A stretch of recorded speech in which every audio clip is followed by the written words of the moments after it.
Bamwe mu bazi iby'urugamba ruri kubera muri Repubulika Iharanira Demokarasi ya Kongo, cyangwa se mu bazi intambara iri kubera muri Repubulika Iharanira Demokarasi ya Kongo. Iki gihugu cya Repubulika Iharanira Demokarasi ya Kongo ni igihugu gifite ubutunzi, ndetse by'umwihariko munsi y'ubutaka gifite ubutunzi buremereye ndetse bwinshi cyane. Ariko naza kukubwira ko kino gihugu rwose kugeza n'isa ntabwo cyorohewe bitewe n'ibibazo cyangwa se n'ibintu bicyugarije. Nakubwira ko kino gihugu cya Repubulika Iharanira Demokarasi ya Kongo ni igihugu kitigeze kigira umutekano usesuye, ndetse nk'ibindi bihugu byose waba uzi. Ni igihugu cyafashijwe n'amahanga, ndetse n'igihugu cyakomeje kugorwa n'intambara iri guhuza igisirikare cya FARDC ndetse n'abasirikare ba M23. Uyu muperezida Antoine Felix Tshisekedi Tshilombo uyoboye kino gihugu cya Repubulika Iharanira Demokarasi ya Kongo abivuga asubiramo yuko rwose bano baturage bari kurwana ku ruhande rwa M23 abenshi ari abanyarwanda. Ariko nakubwira ko ku rundi ruhande Perezida wa Repubulika Paul Kagame akomeza kugenda abishimangira, ndetse avuga yuko rwose nta na rimwe ashobora guhungabanya umutekano w'igihugu cy'abaturanyi. Ndetse perezida wa Repubulika Antoine Felix Tshisekedi akomeza agenda abisubiramo yerekana amahanga yose ko igihugu cy'u Rwanda ari igihugu kiri gutuma ibibazo biriba muri Repubulika Iharanira Demokarasi ya Kongo ndetse biremera.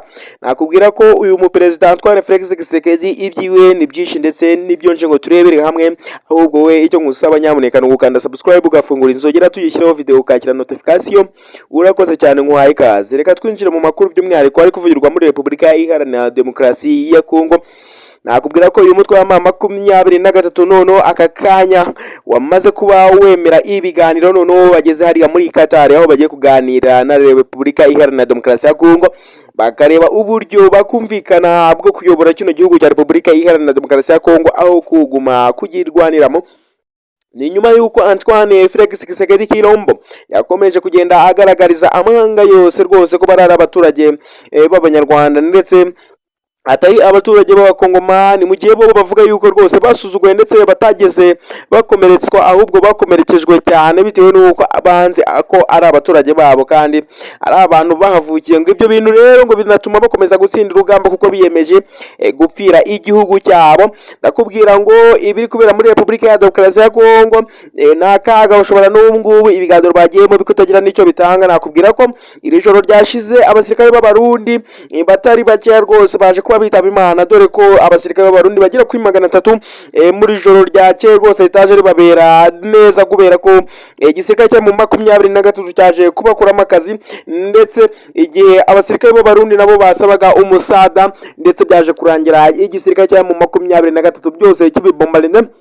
Ni nyuma yuko ku munsi w'ejo bano basirikare b'abarundi bakoze akazi bifatanyije na FARDC ndetse na FDLR. Ndaza kubwira uyu mutwe wa FDLR ukomeje kugenda ugaragara mu gihugu cya Repubulika Iharanira Demokarasi ya Kongo, mu by'ukuri waravuye mu Rwanda usize ukoze amahano. Naza kukubwira ko rero uyu muperezida Antoine Felix Tshisekedi nyuma yo kwanga ibiganiro, ndetse rero akaza kwemera ibiganiro atinze, abaturage bamwe na bamwe baramaze kugenda bapfira muri iyi mirwano iri kubera muri Repubulika Iharanira Demokarasi ya Kongo. Bamwe na bamwe bishimiye intambwe yateye, ndetse yo kwemera ko yagiye kuba yaganira n'umutwe wa M23, ariko adaciyemo iminsi umutwe wa M23 utangira kumwereka ko utakiri kumwe nayo, nyuma yuko umaze kugenda wigaruza uduce tumwe na tumwe tugiye dutandukanye twinshi cyane tw'iki gihugu cya Repubulika Iharanira Demokarasi ya Kongo.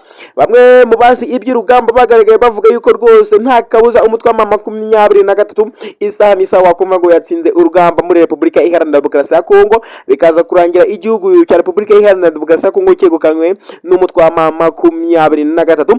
Bamwe mu baturage batangiye kwicwa muri Repubulika Iharanira Demokarasi ya Kongo bashinjwa yuko rwose bavuga ururimi rw'Ikinyarwanda, bashinjwa ko bazira uko bavutse kubera ko bari kuvuga Ikinyarwanda.